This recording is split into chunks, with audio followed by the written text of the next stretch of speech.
Hey everybody, welcome back to the Bible reading plan. Today we're in Acts chapter 24, and where we left off from 23, Paul went before the Sanhedrin, and what happened is he kind of got the Pharisees and the Sadducees in a big debate. He outsmarted them, and they fought, and ended up, what happened is the Jews, the Sanhedrin, turned Paul's case over to Rome. So now we're going to, in the next few days, climb the Roman ladder of government. So we see in verse 1, we see the high priest Ananias go to these Romans, who is headed by Governor Felix, who's going to try Paul, and they just lay out their case against Paul. They lay out their accusations against Paul, and it's a bunch of silly nothing. It's stuff that they've just made up that's obviously not true about Paul that they're trying to get him for. The high priest of Jerusalem, of Israel, is doing this, is fabricating all this. This is silly. We already saw him yesterday break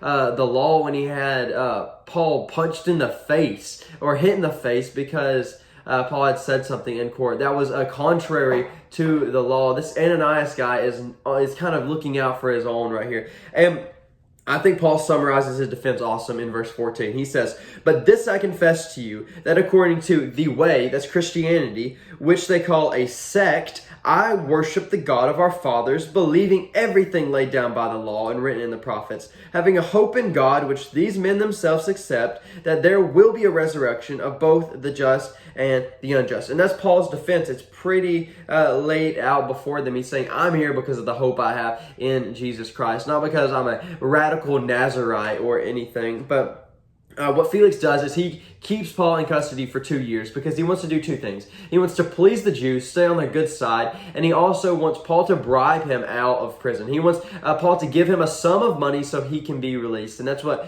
Felix was in for. He was wanting money. He desired money. So if Paul would have given that to him, he would have released him. But we know Paul is not that kind of man. And in this place, you might be thinking, what does God have for Paul here? Because he preached to Felix, and Felix didn't really budge. And a lot of times I think the obvious answer is not the most fruitful answer. What I mean by that is we look back in the story of Paul and Silas, where they were in prison singing praises to God at midnight, and the door swings open after an earthquake. And the obvious answer would have been to run out of the prison and escape because the Lord set them free. But no, they stay, and because they stay, the prison keeper, the jail keeper, is saved. He and his whole household are baptized because Paul asked, God, what are you doing? What do you want for me in this? And I think it's awesome because Paul does share the gospel boldly with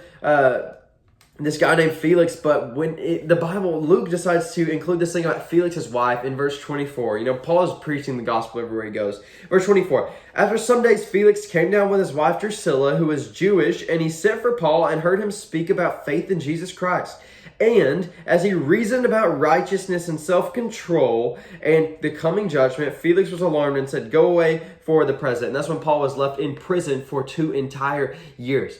But Paul was there, just asking God, who do you want me to speak to? What do you want me to do? And I think oftentimes as Christians, when our plan A fails, we don't really think about anything else. When our plan fails to share the gospel or do what we believe is the will of God, I think we just kind of give up. If we maybe go to work one day and you say, I'm going to speak to this person, I'm going to share the gospel with this person, and you don't really get that window, or you chicken out of that, you're kind of too nervous to do that, then you just kind of shut off and say, okay, God doesn't have anything for me then. If I can't do that, God has nothing for me. And I would just encourage you as you go forth today and for the rest of your week, keep your head on a swivel. Ask God, what do you have for me? Because Felix's wife wasn't, the obvious person to share the gospel with, but Paul was just sharing the gospel. He was asking God, what do you have for me? Who do you want to hear the gospel? And he found Felix's wife, and now she's in the Bible for it. And I think that the inconvenient is often an opportunity. And this is something very hard for me to wrap my head around, that the inconvenient in life is an opportunity. When God, changes the directions of our lives, when their day's not going like it should, when we find ourselves in places we didn't mean to be in the first place, when life is inconvenient, God is still working. When life is inconvenient, like we talked about this Sunday, God is not surprised by that. He's leading you. If you're faithful, He's leading you into these things. These trials, these left turns in your life, they are chances, opportunities for you to share the gospel. So I would ask you today, do not shut off in the inconvenient, because if Paul shut off in the inconvenient, he would have shut off a long time ago, because he is just in prison for 2 years and he's going to be slung around like a rag doll for the next few chapters. Paul is working in the inconvenient. He's being faithful in the inconvenient, and he's sharing the gospel there. So I thank you for joining me. I ask you to do the same as you go out through your day. Thank you for joining me. I hope to see you tomorrow on the Bible Reading Plan. Bye.